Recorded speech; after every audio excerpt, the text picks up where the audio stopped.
So it's never gonna be perfect, right? Because if I will get it perfect... We'll go along with that. In fact, we'll say it's never gonna be perfect, but it's always gonna be satisfying. I see. Okay. And it can't be perfect because that implies finished. And because you're eternal, it can't be done. So it's always ongoing, which means, so something happens, you say, I'm so glad you're here because you assure my longevity in this body.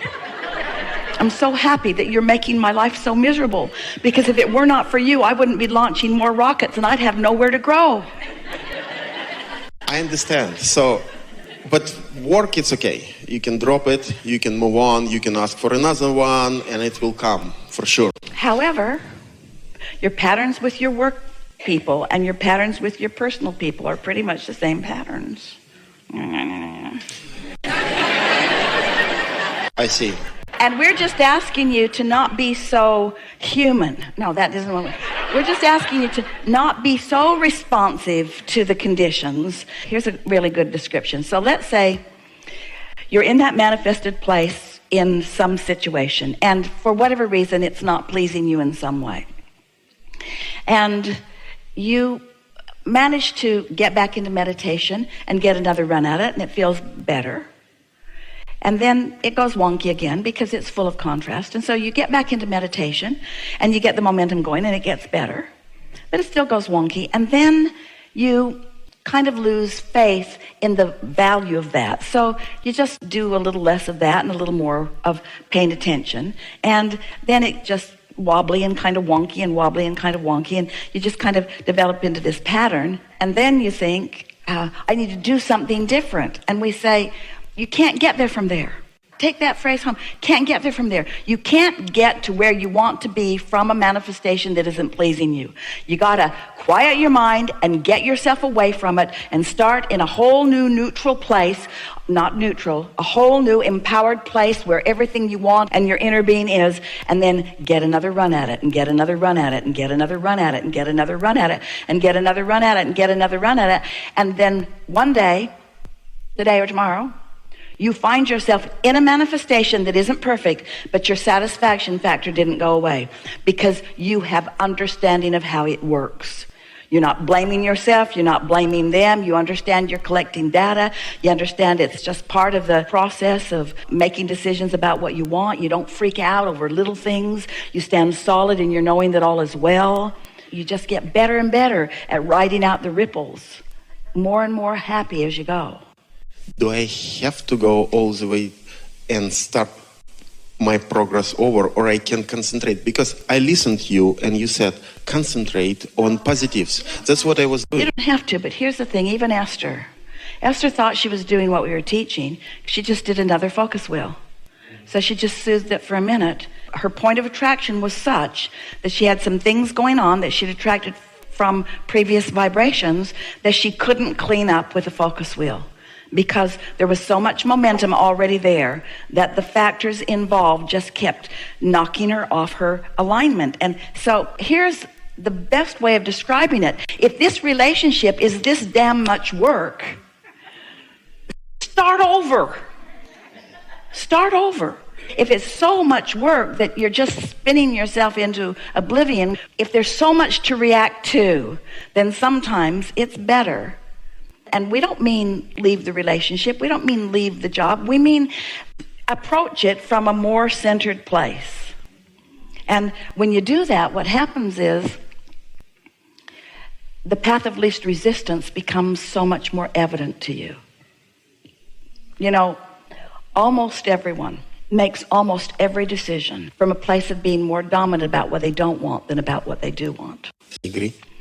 So you just keep trying to solve problems, and you try to make your words more productive than they can be, or your actions more productive than they can be. And sometimes it's like this. What if you really wanted employment? Let's go back to that topic. And the dollars were urgently needed right now. And so that was a dominant factor within you. So it would be logical that the path of least resistance for you would be to take something that could bring the dollars the fastest. Well, just because that's not really where you want to be long term doesn't mean that that path of least resistance wasn't exactly right for you at the time.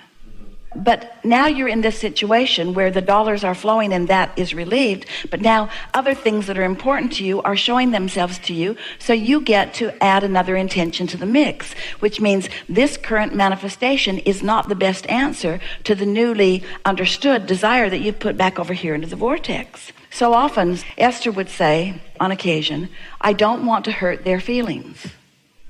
And Jerry would say, you'd rather hurt your own feelings?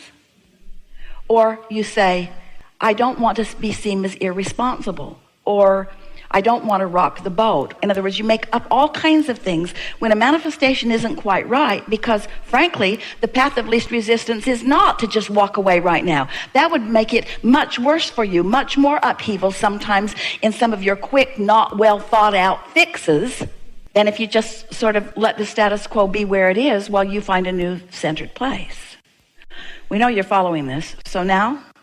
So first, my desire is supposed to be general. It should be not specific, right? So when I get... Here's the thing. If it isn't working, if there's not satisfaction for whatever reason, then you've got to go more general. And that's really what we're demonstrating by going back to meditating. So as you go more general, and then the general, it will become more and more specific as more and more momentum ensues. But if you start with making it more specific out here where the boat's already rocky, then the more specifics will be more of what you don't want. Where if you start back in the general place and you let it build again, then you'll build a foundation that is solid, and the more specifics will be in accordance with the foundation. Did that make sense to you?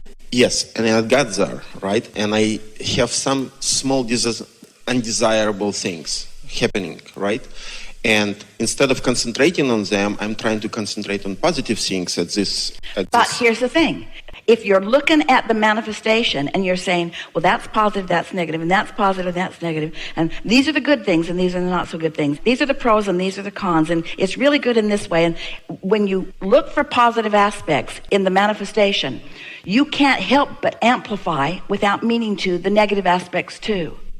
But if you start over where there are no negative aspects and you allow the momentum to build, no negative aspects, only positive aspects, only positive aspects, only positive aspects. When you get there, that's all that's active in you. And then, because that's all that's active in you, the negative aspects have to fall away. In other words, you'll know what to do. The path of least resistance will be so obvious to you. Because sometimes those negative aspects that you see are modifiable by your strong energy. In other words, who's holding the energy of the room? Haven't you noticed that? If you are tuned in, tapped in, turned on, and you're in an environment with others, this powerful influence of alignment can carry a meeting. It can carry a situation. Everyone becomes more brilliant. Everyone becomes more loving. Everyone knows what to do. But if you didn't get there first and you just sort of wandered in a room because you've been assigned to be there, and now you're taking score of what's already there, and there's some of this and some of that and some of this and some of that, you didn't really bring any power of your own, and now whatever energy is squeaking the loudest will be the energy that controls the meeting. You have so much evidence of this happening. How can we talk more often without following Esther all over the US? How can I hear your answer more often? It's easy. We've only got one and we just gave it to you. Thank you. Just buy this recording and just listen to it. There isn't a long list of things that you need to keep learning because the basics are the same. You're asking and Source is delivering to you, and you just get into receptive mode. And if you say, am I happy? You use words like love. You don't know if you're offering love or not because love is so scrambled in your vibrational brain. There's been so many times that you've thought about love while you weren't feeling it, while you weren't in alignment. You want love from somebody that's not giving it to you. In other words, love is sort of a word that you probably shouldn't say anymore because the vibration of it's kind of all whacked out, you see. But when you think in terms of satisfaction, you can tell whether this is a satisfying moment or not. You can tell. And if it's satisfying, stick with it. And when it stops being satisfying, then change the subject or release yourself back into your day. So this is the dance that you all are doing. And we love you so much much that you are out here on this leading edge doing this dance. You came as pure positive energy into an environment where you were almost forced. You were forced. It was the world into which you were born. You were forced into observation of manifestation. And the manifestation that you're observing has all kinds of wanted and unwanted things in it. And then, bless your hearts, you spend your whole life trying to sort out the wrongness and the rightness of these manifestations. And that's why we say you just can't get there from there. You got to get back to the center of your true heart in order to understand what you're seeing and why it resonates and why it doesn't, why this feels so wonderful and why this feels so outrageous. And anything that feels outrageous and off is off because your inner being isn't seeing it the way you're seeing it, you see. This is how your guidance system works. These are the tenets of your life experience and you and why you're here. We're going to speak them from your first person perspective. I am a physical human in a physical body who is an extension of source energy. My source energy part of me is the dominant part of me. And anytime I deny that, I don't feel good. I don't feel satisfaction. When I allow the wholeness of who I am to be present in a moment, I am satisfied. And that satisfaction ranges from a calm sense of homecoming to the most emphatic passion and delight. But I am satisfied at all levels of momentum. There is satisfaction with little momentum that feels like calm. There's satisfaction at interim momentum that feels like interest. There's satisfaction at really fast-moving momentum, which feels like passion and ecstasy and brilliance and invincibility. But it's satisfaction with variances in momentum. But if I'm over here in the manifestation and I haven't allowed the momentum to grow from this, but the momentum of my moment has grown from dissatisfaction, don't want that, that's wrong, can you believe what that one said, can you believe what that one said, then I can't gather the momentum of my source. And so now everything I do is contrary to who I really am, and no matter how hard I try, I can't get it together because I'm off on the wrong vibrational foot. But then I get to go to sleep. And while I sleep, it's like pushing the reset button. And while I sleep, all of the momentum subsides. Not the vibrational proclivity. In other words, if I was ornery yesterday, I'm probably going to be ornery today. And probably tomorrow. In other words, orneriness doesn't let go immediately. But my momentum did subside. And so it's easier for me to begin in meditation at the beginning of a new day. And if I really understand that quieting my mind just sets at ease my beliefs that have been hindering me, but it leaves active my beliefs that are of help, because the beliefs that my inner being holds about me and about my world and about the others with whom I'm interacting, those beliefs are so helpful. And so the sorting process of what works for me and what doesn't work for me works best with a quieted mind. If I try to do it out here on this edge of manifestation, where now I've got to consider all the thoughts, how many times have you sat with others if you're a parent and discussed the appropriateness of this behavior as a parent and this one and this one and this one? You just can't get there from there. All the thousands and thousands of books that have been written about try this with your child and try this with your child and try this with your child and discipline your child in this way and don't discipline your child at all. And none of it is really working very well because the vibrational basis from which you are asking is not allowing you to be in the receptive mode.